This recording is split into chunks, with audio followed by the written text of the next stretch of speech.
to shake off the Russians, which perhaps is the one team that Norway would have wanted to get rid of. But Germany have been left in their wake. Germany are now down in 8th place, 31 seconds off the pace. Other big teams that may have threatened the leaders, well, the Czech Republic, 25.9, not a bad run from Vitkova, and they do have Sokolova on the next leg, so they could, the host nation could move back up into the top 3.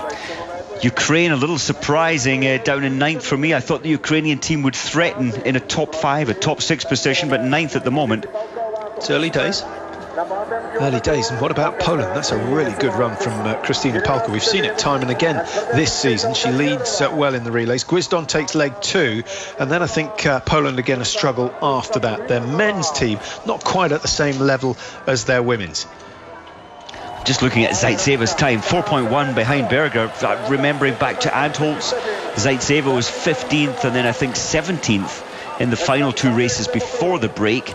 And she certainly looks so much more powerful, so much more sparky. There she is in blue in the background. Well, I'm looking forward to seeing the number 12 on the second leg, which will of course be Daria Domrasheva for Belarus. Skardino's not done too badly. She's some 37-38 seconds behind at the moment. That was the latest checkpoint for Belarus. 11th place, but if they can gain 5 seconds, they'll move up into 7th, and if they can gain 15 seconds, they'll move up to challenge for 4th and 3rd. So Belarus certainly not out of it at this stage. I'm just looking back. I know we can't compare year to year. It's always different. But Tora Berger did hand over first last year in Ruhpolding, and then Solheim Dahl had the 10th fastest on her leg, with some issues with her shooting. But of course, and then a year ago, the Slovenian team were 12th after the first leg, and Andrea Mali today is in 12th position, and they went on to take the silver medal. They certainly did. It was the same team last year for Slovenia. Mali, Grigorin, Bauer and Fak. Bauer and Fak, 2 lightning quick skiers. I think the key for Slovenian success and matching what they achieved in Ruhpolding last year is Clemen Bauer's shooting in the standing position. Well, here we go. The first exchange, the first lap completed. Tora Berger has done the job that was asked of her, and what a fantastic performance. Her shooting in the stand position, quite sensational, as it has been all the way through the season. 15:45 the time on the clock. That's irrelevant. What is irrelevant is the margin that she's managed to put between herself and Zaitseva on that last lap. 12.1 seconds, and Zaitseva left trailing. I think there could be a few golds coming the way of Tora Berger this fortnight. Out go Poland, 3rd position. If they hold on to that for the next lap, I wouldn't be surprised, actually. I think Gwizdon is quite capable of staying up in the top 3, but then I think it's going to be a struggle for them. Team 11, Slovakia coming through. Gorekova handing over to Anastasia Kuzmina, the Olympic sprint champion, wearing 11. Let's see if she can produce some of that form that we saw in Vancouver in 2010. Oberhofer goes for Italy. Germany now out onto the second lap, and the Germans, well, they certainly haven't lost it, because they've got Miriam Gusner on the second leg, and if she's on anything like the form we saw from her in Ruhpolding, then she'll destroy that 31-second margin and be up with the leaders in no time at all. She certainly can. France, Brunet, she shot beautifully well, but she's down 43 seconds behind. That's that's a big gap at the moment for the French. Yeah, Marie Dorin-Habert now for France, and she's got to try and close that to less than 30 seconds before the start of leg number 3.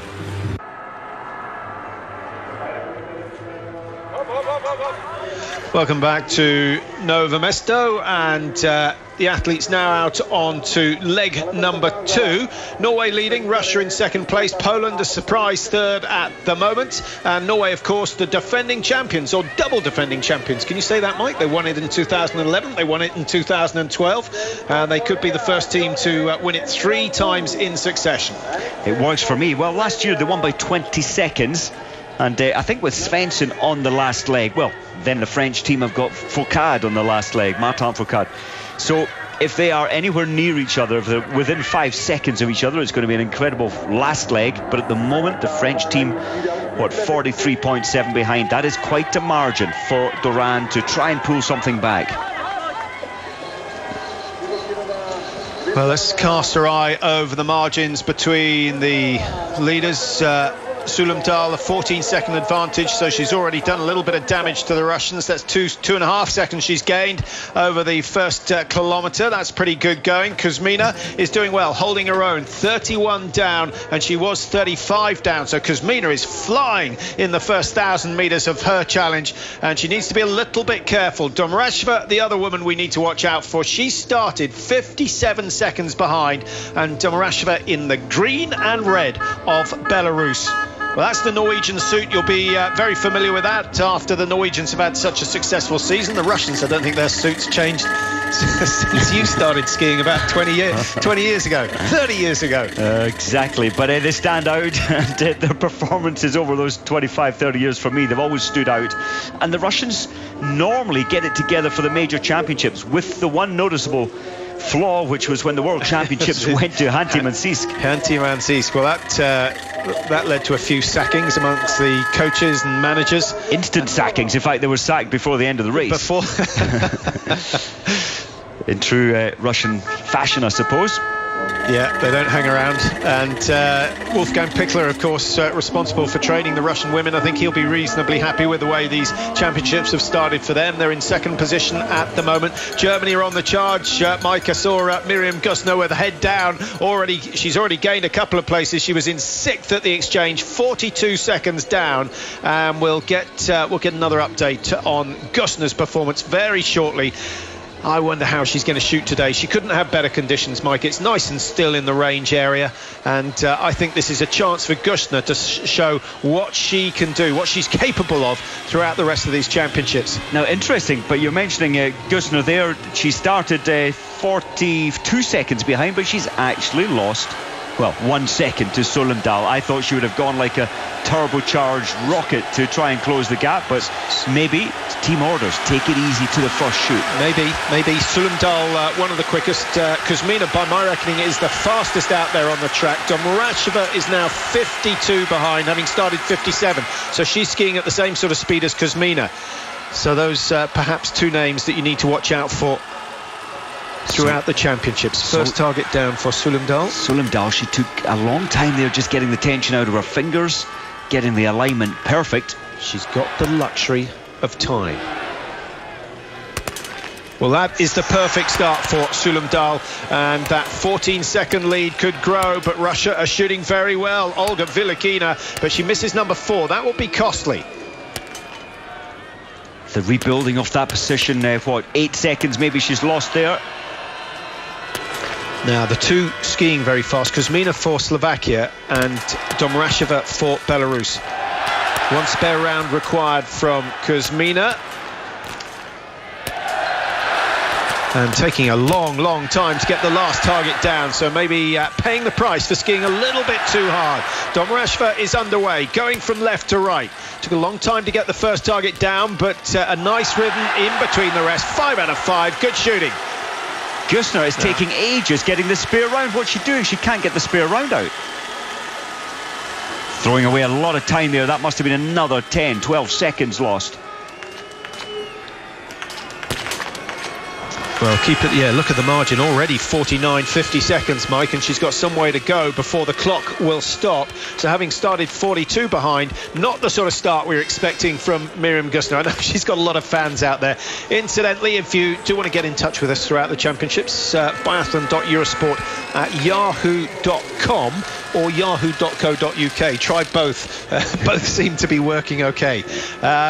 We've got one from Susan McCallum saying, thank goodness biathlon's back. 17 days has been a long time off, Mike, from Antolz through to now. It feels like a year, actually, for me. The junior worlds in between. Anderson looking, well, focused. And it's a good margin. It's still 14 seconds, 14.4 for Norway.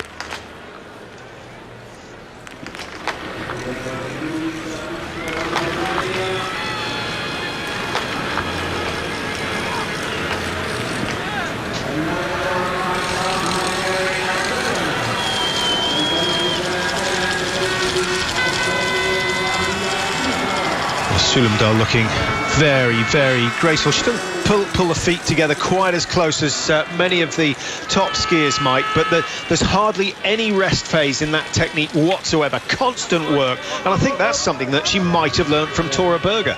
Well, Tora Berger is the one to watch. Technically, it's a cycle of energy. There's no stop within that energy flow. There's no hesitation for Tora Berger. I think, yes, Solomdahl is beginning to look more like Berger as she skis. Kuzmina, likewise with Solomdahl and Guisdon working very hard behind. Polish have done well, still up in the top 4 positions at the moment. 19 seconds now the margin. Russia started 12 behind. Filipina not too bad considering she missed the target on that first prone shoot. Not too much time thrown away. Kuzmina gaining 28 seconds behind now, and at the first exchange she was 35, so that's a good gain on Solomdahl of Norway. Domrasheva 41 behind, and Belarus were 57, so Domrasheva has done the best of everyone so far, and of course she was the favourite, I think hot favourite to take the overall World Cup title this year. It looks as though she's going to struggle. She's struggling, it just hasn't gone her way. She has had some health issues. Sukalova there, 8th position. Czech Republic are still well in the hunt, but yes, well, maybe this will be the games for Domrasheva. Normally the athlete leading into this a major championships has a little more pressure, so she certainly hasn't been winning all the races. Tora Berger has 6 of them. You just sense that Solomdahl, she's not suffering or letting the tension show in her face or her body with leading this one, and it's 19 seconds now. But the stand shoot, that's where Solomdahl is 77% hit rate, whereas Vilokina's 87% hit rate, but it changes at a World Championships. Different set of pressures.